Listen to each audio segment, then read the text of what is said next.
प्रीतमगढ़ के राजा खड़क सिंह बहुत ही अय्याश और मजाकिया किस्म का राजा था। अपनी दो पत्नियों के रहते हुए नर्तकियों के साथ मुजरा सुनता रहता था।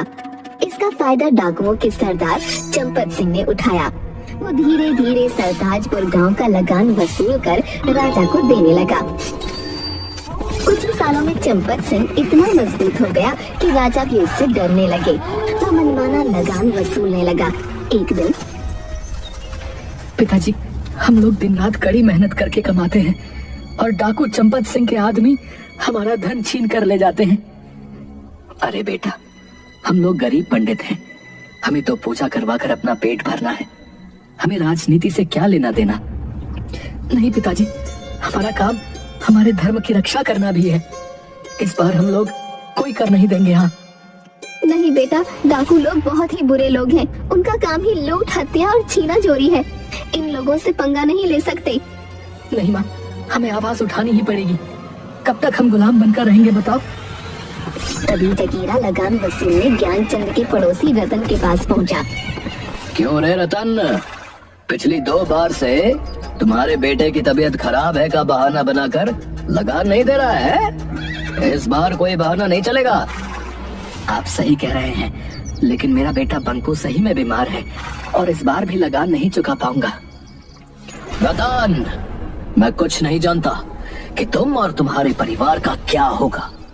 मुझे तो बस लगान से मतलब है, और वो तो तुम्हें देना ही पड़ेगा, चाहे तुम जी कर दो या मर कर दो। तभी बंकू को खून की उल्टी आती है। ये लो मंगलसूत्र और जाकर लाला से उधारी लेकर वैद्य जी से दवा ले आओ। जगीरा मंगलसूत्र सुनीता के हाथों से छीन लेता है। चलो, अब तक का लगान तो इससे चुक जाएगा, और हाँ, आगे से लगान के पैसे समय से देना। अभी तो मैं जा रहा हूँ, जल्दी ही दूसरा लगान लेने आऊंगा, समझे? मालिक, हमारा बच्चा मर जाएगा, मंगलसूत्र दे दो।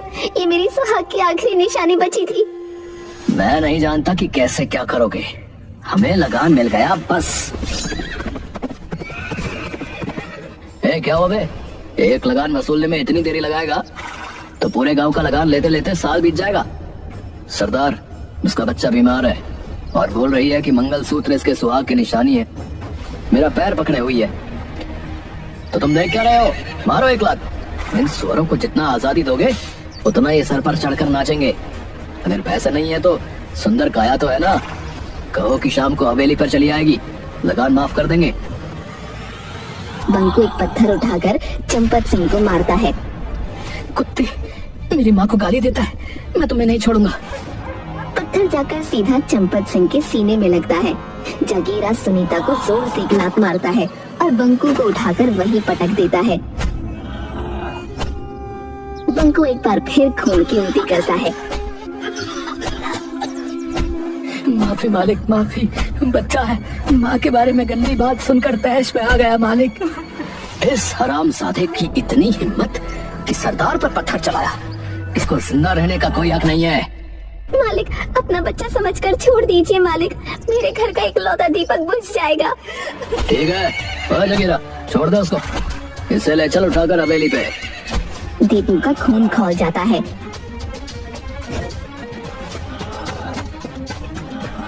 चंपत सिंह की ओर दौड़ता है। सुअर, मैं तुझे नहीं छोड़ूंगा, ये ले। इतना कहकर दीपू एक लाठी चंपत सिंह को मारता है। तब तक जगीरा और उसके गिरोह के अन्य डाकू दीपू को पकड़कर मारने लगते हैं। रुक जाओ जगीरा, इसने डाकू चंपत सिंह पर हाथ उठाया है, और एक नहीं, इस गांव के 2 लड़के आज हम पर हाथ उठा रहे हैं। इनकी सजा इन्हें मिलेगी। चलो, इसे हवेली पर ले चलो, वहीं हम इसकी सजा सुनाएंगे, और उस लड़के की माँ को भी हवेली पर ले चलो। मालिक, आप इसे छोड़ दे मालिक, हम ब्राह्मण हैं, हम अपने इष्ट देव की कसम खाकर कहते हैं अब ऐसा कभी नहीं करेगा। भीख मांगते हैं, हमें छोड़ दो, बदले में मुझे 10 कोड़े मार लो। चंपत सिंह उनकी एक नहीं सुनता। दीपू और सुनीता को लेकर वो अपने अड्डे पर चले जाते हैं।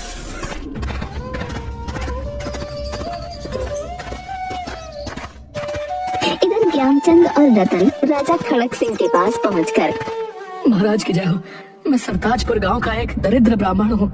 मेरा बेटा दीपू और इसकी पत्नी सुनीता को डाकू चंपत सिंह और जगीरा पकड़कर अपने अड्डे पर ले गया है। साथ भेजकर उसे छुड़वा दीजिए महाराज।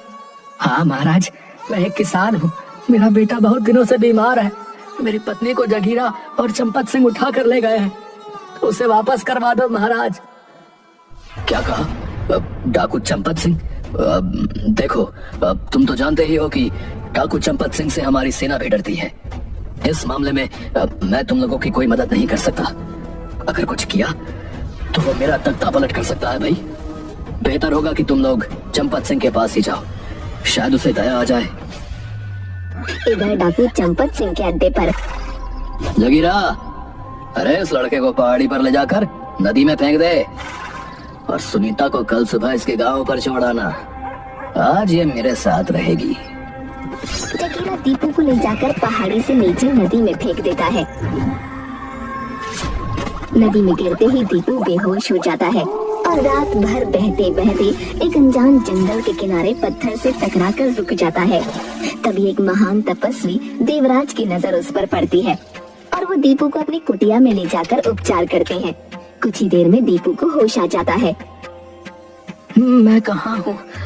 देवर्षि, आप कौन है? मैं तपस्वी देवराज हूँ बालक। तुम नदी के किनारे पड़े थे तो मैं तुम्हें कुटिया में ले आया। तुम कौन हो बालक, और नदी में कैसे गिर गए? देवर्षि, मैं प्रीतमगढ़ राज्य के सरताजपुर गांव का एक दरिद्र ब्राह्मण का बेटा हूँ।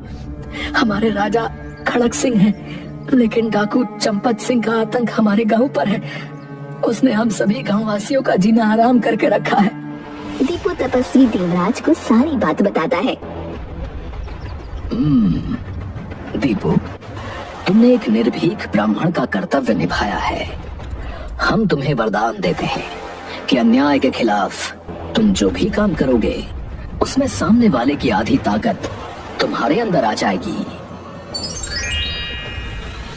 दीपू जंगलों से होता हुआ अपने गांव की ओर चल देता है, लेकिन तभी उसके सामने जंगल का राजा शेर आ जाता है। देखो शेर भैया, मुझे गांव वालों को बचाने जाना है, मुझे छोड़ दो। हाथ में आए शिकार को यूं ही जाने दूं? मुझे बेवकूफ समझा है क्या?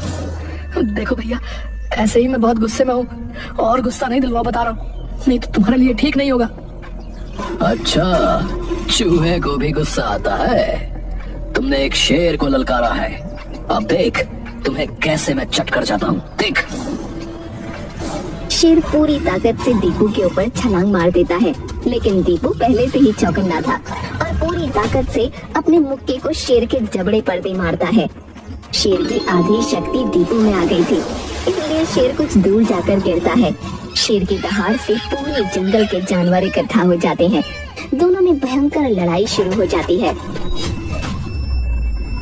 आखिरकार दीपू जीत जाता है और शेर हार मान लेता है। अब मुझे छोड़ दो बालक, तुम जो कहोगे हम और हमारी प्रजा तुम्हारे लिए करेंगे। तो ठीक है, तुम और सभी जंगल के जानवर हमारे गांव को डाकुओं से छुड़वाने में मदद करेंगे। ऐसा ही होगा। चील, तुम जासूसी कर बताओगी कि चंपत सिंह का गिरोह कहाँ पर है। जब हम चंपत सिंह से लड़ रहे होंगे तभी तुम ऊपर से पैसों की बारिश कर देना, ताकि डाकू लोग पैसे लूटने लगे और हम आसानी से उनको बंदी बना सकें। वाह, अच्छी योजना है। मुझे तो डाकुओं का भोजन भी मिल जाएगा। बंदर मामा, आप पहले से ही सभी साथियों के साथ पेड़ों पर रहेंगे। मौका मिलते ही डाकू का हथियार उठाकर भाग जाना। गजब, मुझे भी हथियार का डर नहीं रहेगा। निहत्थे डाकुओं का स्वादिष्ट भोजन, मजा आ जाएगा। कोयल बहन, तुम्हें जैसे ही कोई गड़बड़ दिखाई दे अपनी मधुर आवाज से हमें सूचित करना।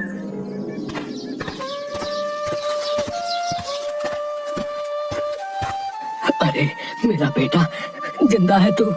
अरे ओ दीपू की माँ, सुनती हो? जरा बाहर तो आना, देखो कौन आया है। आपको कई बार कहा कि दीपू का नाम ना लो, मुझे उसकी याद आ जाती है। अरे मेरा लल्ला तो जिंदा है, मैंने तो आशा ही छोड़ दी थी। हम कल सुबह ही गांव छोड़कर चले जाएंगे, नहीं तो चंपत सिंह के डाकू दीपू को जिंदा नहीं छोड़ेंगे। पिताजी, अब हम नहीं, चंपत सिंह और उनके डाकू हमारे गांव को छोड़कर जाएंगे। नहीं बेटा, हम लोग उनसे नहीं जीत सकते। वे हथियारों से हम सभी को मौत के घाट उतार देंगे। पिताजी की बात मान ले दीपू, हम लोग चलते हैं कहीं दूसरी जगह। अरे जिंदा बचे तो कहीं भी रहकर अपना जीवन गुजार लेंगे। हाँ बेटा, उस दिन सुनीता जगीरा को दांत काटकर भागकर जंगलों में जा छुपी। चंपत सिंह और उनके डाकू रतन के घर पर आए और सुनीता के न मिलने पर दोनों बाप बेटों को मार पीट कर गांव से निकाल दिया। दीपू ज्ञानचंद को अपने साथ हुई घटनाओं के बारे में बताता है। ज्ञानचंद और विजया को विश्वास दिलवाता है कि वो और जंगल के उसके साथी मिलकर डाकुओं को गांव से मार भगाएंगे। दूसरे दिन सुबह में कोयल आकर कूकने लगती है। पिताजी, लगता है खबरी ने डाकुओं को बता दिया कि मैं आ गया हूँ। कोयल, तुम जाकर जंगल में खबर कर दो।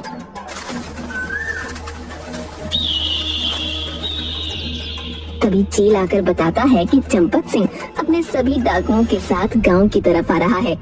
इधर कोयल के कहने पर शेर सभी जानवरों को लेकर सरताजपुर गांव पहुंच जाता है। सभी गांव वाले घबराकर इधर उधर भागने लगते हैं।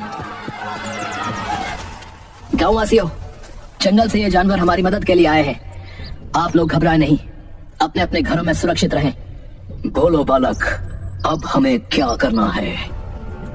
सबसे पहले शेर भैया, आप लाला के घर जाकर उसे हड़का कर पैसे ले आओ और चील को दे दो। फिर सभी जानवरों के साथ छुपकर डाकुओं के आने का इंतजार करो। चलो, ये काम तो मैं यूं ही कर दूंगा। शेर जैसे ही लाला सेठ के घर में घुसता है, पूरे घर में हड़कंप मच जाता है। सारे नौकर इधर उधर भाग जाते हैं। सेठ तिजोरी छोड़कर कमरे में बंद हो जाता है। बंदर मामा जाकर उसमें से सारे पैसे लेकर एक कपड़े में बांधकर चील को दे देते हैं। तभी कोयल कूकने लगती है। चंपत सिंह जगीरा और डाकुओं के साथ वहाँ पहुँचता है। पंडित, हमें मालूम है कि तुम्हारा बेटा जिंदा बचकर आ गया है। चुपचाप अपने बेटे को सरदार के सामने ले आओ, नहीं तो हम तुम्हारे घर को आग लगा देंगे, समझे? मैं भी तुम ही लोगों का इंतजार कर रहा था। अरे तू क्या निकालेगा? मैंने तुम्हें बिल से निकालने के लिए जानबूझकर तुम्हारे पास खबर पहुंचवाई थी। अच्छा, तो चींटी के भी पर निकल आए। ए जगीरा, पकड़ कर लाओ उस पंडित के बच्चे को। आज सभी गांव वालों के सामने उसे जिंदा जलाएंगे, ताकि आज के बाद कोई सर नहीं उठा सके। अरे जगीरा, फिलहाल तो अपनी जान की फिक्र कर। साथियों, आक्रमण! पेड़ों पर से अचानक बंदर सारे कूदकर शोर मचाते हुए डाकुओं पर टूट पड़ते हैं और उनके हथियार लेकर पेड़ पर भाग जाते हैं। तभी सभी जानवर एकाएक डाकुओं पर आक्रमण कर देते हैं। शेर को देखकर सभी जान बचाकर इधर उधर भागने लगते हैं। तभी चील ऊपर से पैसों की बारिश कर देता है। डाकू लोग पैसा लूटने लगते हैं। अरे हरामजादों, अरे पैसा छोड़ो और युद्ध करो। शेर कई डाकुओं को घायल कर देता है और उन्हें खा जाता है। सारे डाकू मारे जाते हैं। भागता काहे कमीने? ये ले मेरा फौलादी मुक्का। मुझे छोड़ दो, मुझे छोड़ दो, ये शेर मुझे खा जाएगा। वो कुछ सोच पाता उससे पहले सारे जानवर उस पर टूट पड़ते हैं। जगीरा के साथ चंपत सिंह भी मारा जाता है। गांव वालों, सभी अपने घर से बाहर आ जाओ। सारे डाकू मारे गए। अब हमारा गांव दरिंदों से मुक्त हो गया है। सारे गांव वासी खुशी से नाचते हुए अपने अपने घरों से बाहर आ जाते हैं। राजा खड़क सिंह सरताजपुर गांव को लगान मुक्त गांव घोषित कर देता है। कुछ दिन बाद रतन भी अपने परिवार के साथ गांव वापस आ जाता है। सभी खुशी खुशी रहने लगते हैं।